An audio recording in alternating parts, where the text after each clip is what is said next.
रंभा ने सोचा था कि इतवार को कुछ समय अपने लिए निकालेगी, पर मेहमान आ गए तो उन्हीं में व्यस्त होना पड़ा। आज भी छुट्टी है और नाश्ता भी पकौड़ियों का भरपेट हो चुका है। खाना आराम से बनेगा। रसोई का हर कोना उसने रगड़ रगड़ कर अच्छी तरह चमकाया। फिर रैकों पर साफ अखबार प्लास्टिक बिछाए। अंदर जब कुछ सर्दी लगने लगी थी तो सोचा थोड़ी देर धूप में बैठकर अखबार पढ़ लूं, फिर खाने का काम शुरू होगा। तब तक रसोई घर भी सूख जाएगा। अखबार लेकर रंभा छत पर अभी आई ही थी कि पति महेश की आवाज सुनाई दी। अरे भाई, कहाँ हो? आज खाना नहीं बनेगा क्या? ये कहते हुए वो भी छत पर आ गए। अभी तो भरपेट नाश्ता हुआ है सबका, आपने भी तो किया है। रंभा, जानती हो मैं नाश्ता नहीं करता हूँ। बच्चों का मन रखने के लिए 2-4 पकौड़ियाँ ले ली थी। मुझे तो हर रोज 10 बजे खाने की आदत है। फिर भी बहस किए जा रही हो। क्यों? आप इतवार को सबके साथ देर से खाना नहीं खाते हैं? पर आज इतवार नहीं है। अब नहीं बना है तो और बात है। मुझे तो पहले ही पता है कि आजकल तुम्हारी हर काम को टालने की आदत हो गई है। अब ये समय अखबार पढ़ने का है या घर के काम का? दूसरी औरतों को देखा है, नौकरी भी करती हैं और घर भी कितनी कुशलता से संभालती हैं। यहाँ तो बच्चे भी बड़े हो गए हैं, काम करने को नौकरानी है, फिर भी हर काम देरी से होता है। महेश के ऊंचे होते स्वर के साथ रंभा का मूड बिगड़ता चला गया। रंभा अखबार वहीं पटक कर नीचे रसोई घर में गई। उबले आलू रखे थे, वे छोंक दिए और फटाफट आटा गूंद कर पराठे बना दिए। पर खाना देखकर महेश का पारा और चढ़ गया। ये क्या, सिर्फ सब्जी पराठे? तुम जानती ही हो कि लंच के समय में पूरी खुराक लेता हूँ। जब नाश्ता बंद कर दिया है तो खाना तो कम से कम ढंग का होना चाहिए। पता नहीं तुम्हें क्या हो गया है। सारे ऊल जलूल कामों के लिए तुम्हारे पास समय है, बस मेरे लिए नहीं। गुस्से में महेश ने थाली सरका दी थी। रंभा का मन हुआ कि वो भी फट पड़े। एक तो दिन भर काम में जुटे रहो, उस पर भी फटकार सुनो। आखिर कसूर क्या था? रसोई की सफाई ही तो की थी। चाय नाश्ता खाना, घर की संभाल, बच्चों की देखरेख में उसने जिंदगी गुजार दी। पर किसी को संतोष नहीं। बच्चों को लगता है माँ आधुनिक स्मार्ट नहीं है, जैसी औरों की मम्मी है। महेश को तो अब नौकरी पेशा औरतें अच्छी लगने लगी हैं, 4 पैसे जो कमा कर लाती हैं। घर गृहस्थी संभालने वाली तो इनकी नजरों में गंवार ही है। महेश तो बाहर निकल गए थे, पर रंभा ने बेमन से पूरा खाना बनाया। विदुषी भी तब तक सहेली के घर से आ गई थी और नैतिक कोचिंग से। दोनों को खाना खिलाकर वो अपने कमरे में आ गई। और दिन तो रंभा काम पूरा करने के बाद टीवी देखती, अधबुना स्वेटर पूरा करती या कोई पत्रिका पढ़ती। पर आज कुछ भी करने का मन नहीं था। महेश का ये बेरुखी भरा व्यवहार वो पिछले कई दिनों से देख रही थी। आखिर कहाँ गलत हो गई वो? क्या इन घरेलू कामों की कोई अहमियत नहीं है? अगर बाहर नौकरी करती होती तो क्या तभी तक शख्सियत थी उसकी? शादी हुए 18 साल हो गए। जब शादी हुई थी उसी साल एमए फर्स्ट डिवीजन में पास किया था।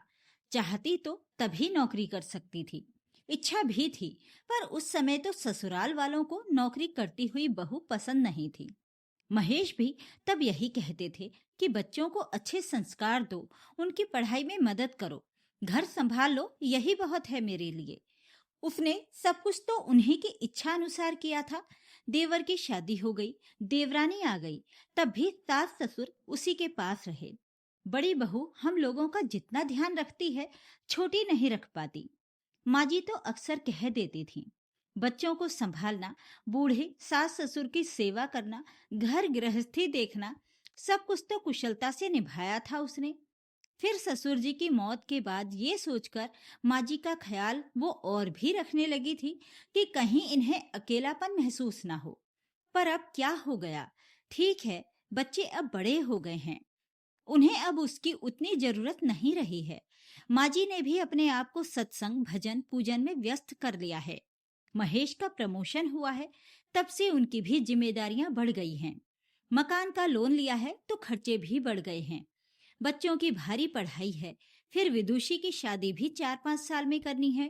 शायद इसी बात को लेकर महेश को अब नौकरी पेशा औरतें अच्छी लगने लगी हैं। पर क्या देखते नहीं कि उसकी भी तो व्यस्तता बढ़ गई है। सुबह 6 बजे से काम की जो दिनचर्या शुरू होती है तो रात को ही सिमटती है। फिर उन्हें ऐसा क्यों लगता है कि वो फालतू है? घर के सारे काम क्या अपने आप हो जाते होंगे? और तो और विदुषी जब से बाहर हॉस्टल में गई है और नैतिक की कोचिंग शुरू हुई है, बाजार के भी सारे काम उसे ही करने पड़ रहे हैं। पर नहीं, सबको यही लगता है कि वो फालतू है। सबको उससे शिकायतें ही शिकायतें हैं। और तो और माँ जी पहली बार 10-15 दिनों के देवर के पास गई तो वो भी जाते समय कहने में नहीं चूकी, बहू तुम मेरी देखभाल करते करते थक जाती हो, तो सोचा कि छोटी के पास कुछ दिन रह लूं। अनमनी सी रंभा फिर बाहर बरामदे में पड़े मूढ़े पर आकर बैठ गई थी। विदुषी पास ही बैठी सिर झुकाए डायरी में कुछ लिख रही थी। क्या कर रही है? माँ, अब दिसंबर खत्म हो रहा है ना, तो अपनी उपलब्धियां लिख रही हूँ इस जाते हुए साल की, और तय कर रही हूँ कि अगले साल मुझे क्या क्या करना है। नए संकल्प भी तो करूंगी ना। अच्छा, क्या उपलब्धियां रही? माँ, विशेष उपलब्धि तो इस वर्ष की ये रही कि मेरा मेडिकल में चयन हो गया। अब मैं संकल्प करूंगी कि मेरा करियर इतना ही अच्छा रहे, अच्छे नंबर आते रहें हर परीक्षा में। विदुषी कुछ सोचते हुए बोली, मम्मा, मैं अपनी ही नहीं नैतिक और पापा की भी उपलब्धियां लिखूंगी। देखो ना, नैतिक को इस साल स्कूल में बेस्ट स्टूडेंट का अवार्ड मिला है और पापा का भी तो प्रमोशन हुआ है ना। रंभा ने भी उत्सुक होकर विदुषी की डायरी में झांका था, तो वो बोली, मम्मा, आप भी अपनी उपलब्धियां बताओ, मैं लिखूंगी। और आप अगले साल क्या करना चाहोगी ये भी। रंभा का उत्साह फिर से ठंडा हो गया। क्या बताए, कुछ भी तो उपलब्धि नहीं है उसकी। अब घर भर के लिए फालतू जो हो चली है वो, और एक ठंडी सांस न चाहते हुए भी उसके मुंह से निकल ही गई। ओहो माँ, आप बहुत थक गई हो, आपको थोड़ा चेंज करना चाहिए। विदुषी कह ही रही थी कि फोन की घंटी बजने लगी। विदुषी ने ही दौड़कर फोन उठाया था। माँ, मामा का फोन है, पूछ रहे हैं कि वृंदा की शादी में हम लोग कब पहुंच रहे हैं, लो बात कर लो।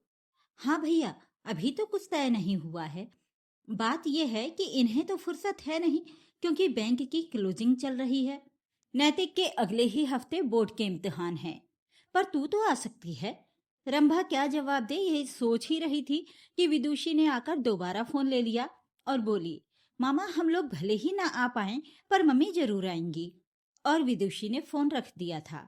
माँ, आप हो आइए ना, विदुषी आग्रह करते हुए बोली। भोपाल है ही कितनी दूर, एक रात का ही तो सफर है। आपका चेंज भी हो जाएगा और नाते रिश्तेदारों से मुलाकात भी हो जाएगी।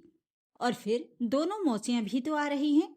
माँ, आप यहाँ की चिंता ना करें, मैं घर संभाल लूंगी। बस पापा और नैतिक का ही तो खाना बनाना है, फिर लीलाबाई है ही मदद के लिए। बस आप तो अपनी तैयारी करो।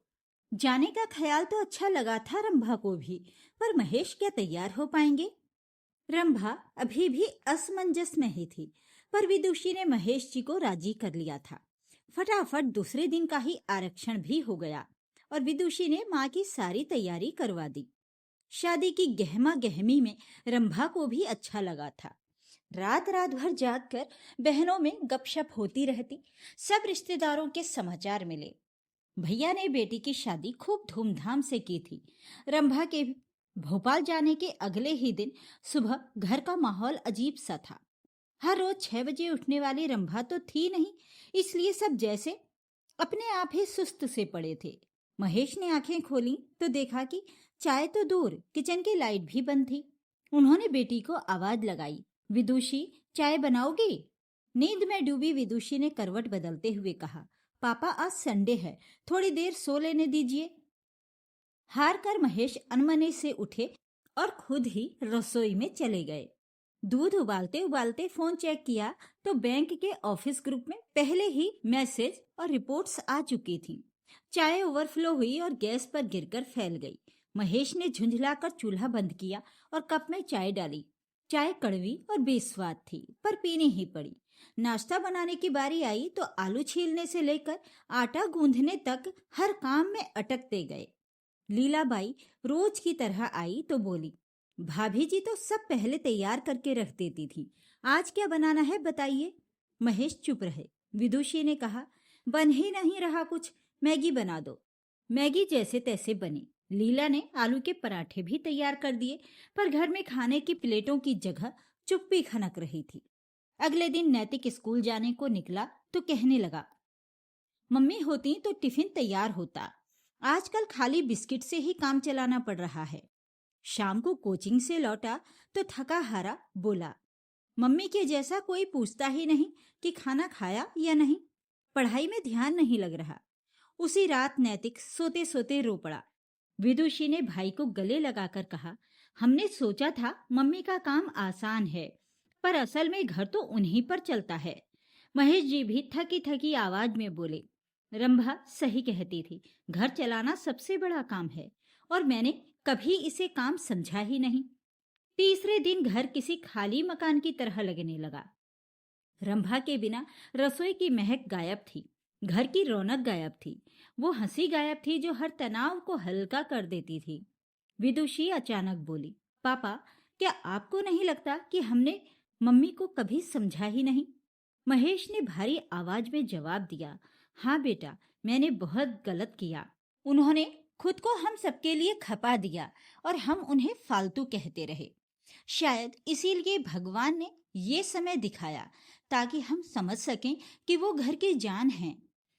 अब सबको रंभा की अहमियत अच्छी तरह से समझ आ रही थी। सबने मिलकर तय किया कि रंभा के लौटते ही सबसे पहले उससे माफी मांगेंगे और घर की जिम्मेदारियां मिल बांटकर निभाएंगे। उधर वृंदा के विदा होते ही घर सुना हो गया था। रिश्तेदार तो चल ही दिए थे। बहनों ने भी जाने की तैयारी कर ली थी। भैया, मुझे भी अब लौटना है, रंभा ने याद दिलाया था। अरे तुझे क्या जल्दी है? सौम्या और कंचन तो नौकरी पेशा हैं, उनकी छुट्टियां नहीं हैं, इसलिए उन्हें लौटने की जल्दी है, पर तू तो रुक सकती है। भैया ने सहज स्वर में ही कहा था, पर रंभा को लगा जैसे किसी ने फिर कोमल मर्म पर चोट कर दी है। सब व्यस्त हैं, वही एक फालतू है। वहां भी सब यही कहते हैं और यहाँ भी। भैया के बहुत जोर देने पर वो 2 दिन रुक गई, पर लौटना तो था ही। बेटी वापस जाएगी, नैतिक पता नहीं ढंग से पढ़ाई कर भी रहा होगा या नहीं। सब कुछ भूल कर उसे भी अब घर की याद आने लगी थी। स्टेशन पर सभी उसे लेने आए थे। माँ बस दादी नहीं आ पाई आपको लेने, क्योंकि वो अभी यहाँ नहीं हैं, पर उनके 2 फोन आ गए हैं और वे जल्दी ही वापस आ रही हैं। कह रही थीं कि मन तो बड़ी बहू के पास ही लगता है। विदुषी ने पहली सूचना यही दी थी। उधर नैतिक कहे जा रहा था, आपने इतने दिन क्यों लगा दिए लौटने में? 2 दिन ज्यादा क्यों रुकी? अच्छा पहले घर तो पहुंचने दे। रंभा हंसकर रह गई। महेश चुपचाप गाड़ी चला रहे थे। घर पहुंचते ही विदुषी गर्म चाय ले आई थी। रंभा ने कमरे को देखा तो काफी कुछ अस्त व्यस्त सा लगा। माँ, अब ये मत कहना कि मैंने घर की संभाल ठीक से नहीं की और रसोई को देखकर तो बिल्कुल भी नहीं। आप तो बस चाय पियो और फिर अपना घर संभालना।